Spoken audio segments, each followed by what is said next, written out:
yang saya dilaporkan. April sampai Jun.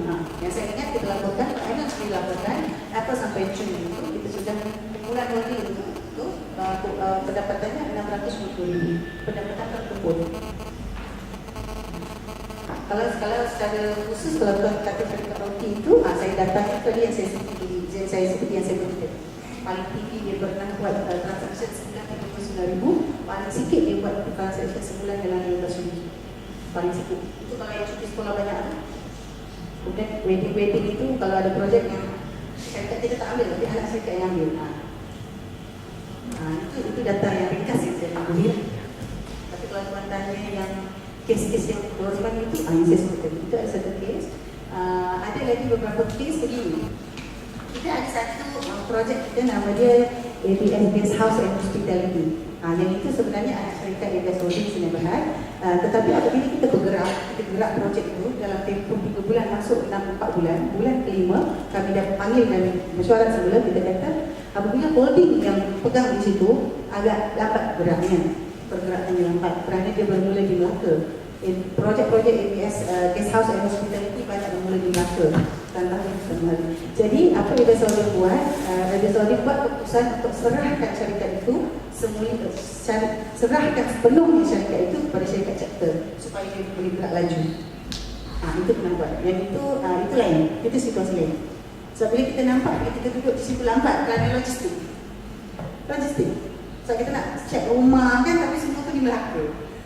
Logistiknya lambat. Kalau dari segi documentation tak ada masalah lah, kita boleh guna online, post begitu. Tapi dari segi untuk buat SOP tu, maksudnya kita kena check apa semua tu lambat. Jadi apa kita buat, kita serahkan semula pada syarikat tu untuk jalankan sendiri. Tetapi masih konsultasinya daripada guna, tak ada masalah. Kita ada buat. Maksudnya pegangan saham tu sudah ditetap. Yang 51 tadi tu kan? Ada di situ. Ada lagi tak? Kita masih bersifat agile. Kalau yang perlu diubah itu ubah. Ada syarikat tadika, ABS tidak memegang saham langsung. ABS Holding ada syarikat tadika, ABS Holding tak ada saham langsung, tetapi yang ada saham adalah ABS Edu Solution. Dan dia cuma pegang 30% saja. Ada. Jadi dia mengikut keadaan. Tadika ABS di Sabah, ABS Holding tak ada saham, tak pegang saham. Yang pegang adalah ABS Sabah Holding. ABS Holding, ABS Annual Holding Sdn Bhd hanya pegang saham dengan ABS Sabah Holding sahaja. Semua syarikat-syarikat bisnes di bawah ni ABS Holding tak ada saham. Yang ada pegangan adalah ABS Sabah Holding. Kerana kami faham logistik, satu. Kedua, orang Sabah yang faham bisnes Sabah. Kalau di Sarawak, orang Sarawak lokal itu lebih arif tentang bisnes tempatan. Jadi itu macam di Sarawak begitu je. ABS Sarawak lah, kerana dia lokal tu yang itu ada perubahan. Jadi nanti kalau ABS di Sarawak ni nanti, ABS Holding tidak ada saham dalam syarikat Tatanan Kompat, tetapi ada ABS Sarawak. Dan ABS Sarawak yang ABS Holding ada. Jadi dia diturunkan kuasanya tu. Diturunkan kuasa, bukan ABS Holding ni sorong dengan tak ada. Dia diturunkan kuasa. Nanti ABS Sarawak pun akan turunkan kuasa. Kuasa Gemiri lah, ke mana pun kuasa. Dia akan turunkan kuasa. Jadi masing-masing memang. Mungkin di Sarawak lain, orang Bintulu lebih tahu macam mana berbisnes di Bintulu. Dia lebih tahu apa orang Bintulu tak tahu. Market di Bintulu bagaimana dia lebih tahu.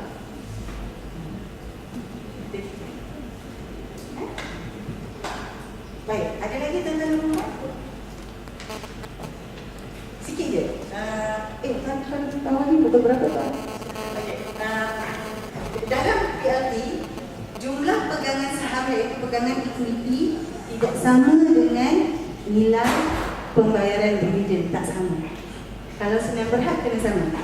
Kalau Sdn Bhd saya pegang 10%, saham saya 10%, dividen saya 10%. Betul? Tapi kalau PLT tidak. PLT akan bergantung kepada perjanjian kita. Kalau syarikat PLT, dia akan dikawal dengan perjanjian kita. Apa yang kita janji dalam ni? Kita janji, kalaupun ABS Sarawak Holding pegang 51%, dividennya adalah 20% sahaja. Kalau itu yang kita janji, itu yang kita pakai. Tapi kalau senang berat lain. Untuk maklumat PLT, saya rasa nanti boleh rujuk Puan Puspa. Kalau Puan Puspa boleh rujukkan kepada mana-mana company secretary atau yang boleh beri perincian. Kalau nak tahu daripada saya, kena datang lomba. Saya ada perinciannya, dokumen pun ada, tapi ada di pejabat saya. Bayar Facebook boleh. Nama penuh saya, kalau lagi nama mana nanti saya ada di situ, tak masalah. Tapi senangnya rujuk dulu Puan Puspa. Nanti Puan Puspa saya sebab maklumat semua saya beri pada Puan Puspa. Rujuk terus pada Puan Puspa, lagi bagus. Baik, ada apa-apa lagi Puan? Boleh? Kalau tidak selepas ini tantangan Puan akan dihidangkan oleh satu bisnes yang Tuan-tuan ini ramai ahli MBS di Semenanjung sudah menggunakan ilmu-ilmu dia dan mereka percaya, mereka dah buat. Tetapi dia begini, bila dia berjaya, dia masih seorang. Itu saja sekarang ni. Mereka buat ilmu yang terbaik akan buat berjaya. Tapi itulah, kalau dia boleh, kalau katalah kita seorang, katalah kita boleh ada katalah dia 1, 4, 5 sajalah. Tapi kalau kita berkumpulan, sebolehnya kita nak biar katalah kalau 10 orang dah 50. Salah satu tekangan masa kami buat ABS Guest House itu, kami cuma ada 3 unit rumah. Yang datang, 3 unit rumah itu yang boleh masuk satu rumah dalam 4 macam tu 4 orang. Itu cuma ada 3, boleh masuk 12 orang. Yang datang 3 bas. Bila kami tak boleh bagi, kami terpaksa serah pada lain, lama-lama kami tak dapat cocok. Itu masalah kami ada. Tak cukup rumah. Jadi kami masa tu yang kata tak apa, Tuan Mahathir, kita ni biar Tuan Mahathir jalankan dulu. Kemungkinan kalau dia saus lambat sikit, jalan dulu dan biar jalan dulu dengan kereta sewa kan. So itu kategori yang student. Begitulah. Kereta sewa pun Tuan Mahathir tak cukup ke? Orang minta banyak, tak cukup. Itu jadi kalau kita bersama-sama, kita boleh kumpulkan resources tu. Boleh tuan-tuan? Baik, saya rasa saya tamatkan dulu. Nanti kalau tuan-tuan ada apa-apa boleh berbincang lagi. Saya doakan tuan-tuan kita dapat membesarkan kek kita, kek bisnes kita ni dibesarkan dengan membesarkan kek orang lain. Dan kita memegang konsep sikit tetapi banyak. Biarlah kita pegang 1% tapi jualannya 1 juta daripada kita pegang 100% tapi jualannya cuma RM10. Itu saja. Baik, saya tamatkan di sini. Saya serahkan kembali pada pengurusi majlis ya. Dan saya assume lah, my assumption no questions. No questions, except everything understood. Baik, saya doakan tuan-tuan dan puan-puan berjaya dalam apa yang tuan-tuan buat, sama ada dengan ABS ataupun yang masih terus berjalan sendiri, teruskan sahaja. InsyaAllah kita akan sama-sama dapat menjadi kaya dan mengkayakan Indonesia. Assalamualaikum.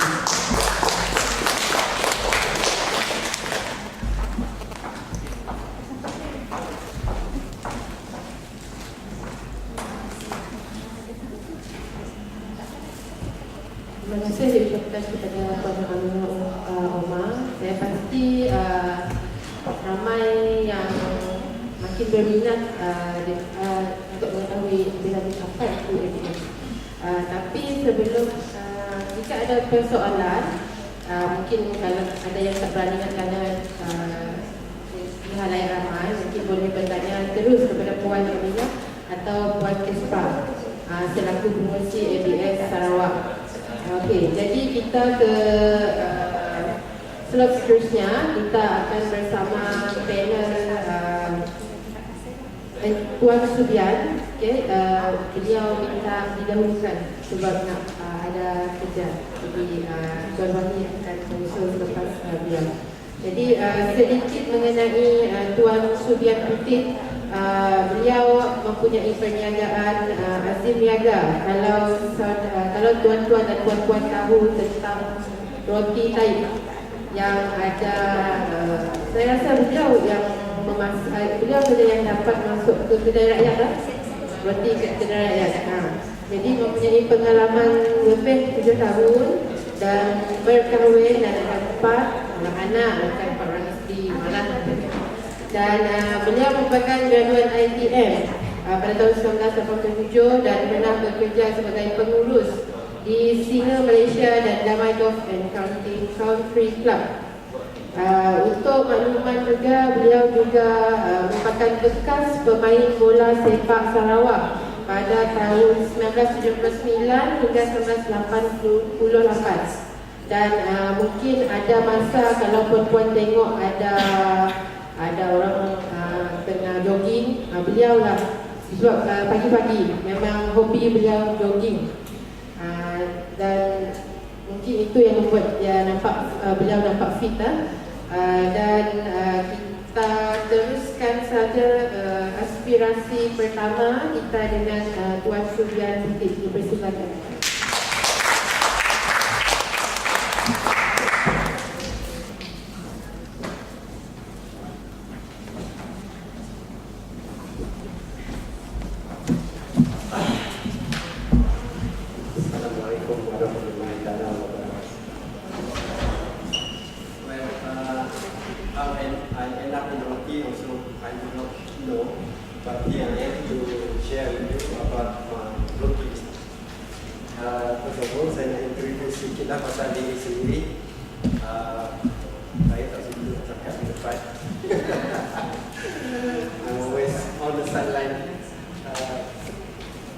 The nervous issue is always there. Dari bola itu, kalau saya masuk stadium, kalau yang player lain itu kena warming up setengah jam, saya 2 jam. It's always an issue of being nervous. But it's good to be nervous because you will prepare yourself well. InsyaAllah. Share sikit. If you look at the background nanti, saya tak letak gambar roti, saya letak gambar itik. You love the story of roti. You love the story. Okay. Masuk ITM pada tahun 1984. Waktu itu saya jam main bola untuk negeri, wakil Sarawak dalam Piala Presiden dan Piala Raza, dan terus ke Malaysia. Mungkin tak ada orang kenal sebab saya dah berumur 50 tahun. Ada yang belum lahir lagi saya rasa dalam bilik ni. Ada yang sudah lah. Walaupun Sarawak kalah malam tadi, mesti. But anyway, saya memang berminat dalam perniagaan sejak dari kecil. Saya teringat waktu kecil dulu, rumah saya tak jauh daripada bandar. Saya selalu berjajah. Orang Sarawak banyak berjajah kuih. Hari-hari mak saya akan buat kuih. Sebelum pergi ke sekolah, saya akan pergi rumah ke rumah jual kuih. Tak ada mikrofon, saya panggil dengan the candidate of kuih. Every day I will do that out malam. Tapi tak ada seorang pun ahli keluarga saya yang berniaga. Cuma saya seorang yang minat berniaga. Abang cuma bekerja, kakak pun bekerja. Sampai sekarang saya masih berniaga dan mereka masih bekerja.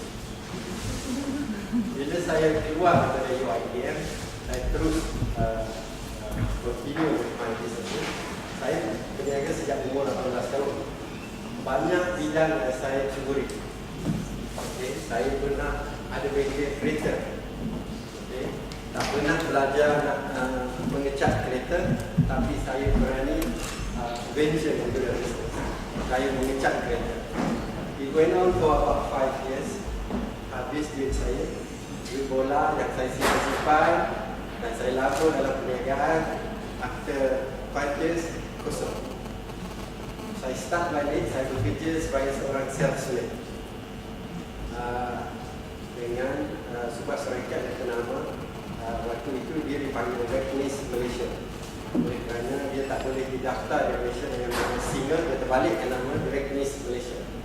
Saya bekerja dengan Singer Malaysia sebagai seorang salesman.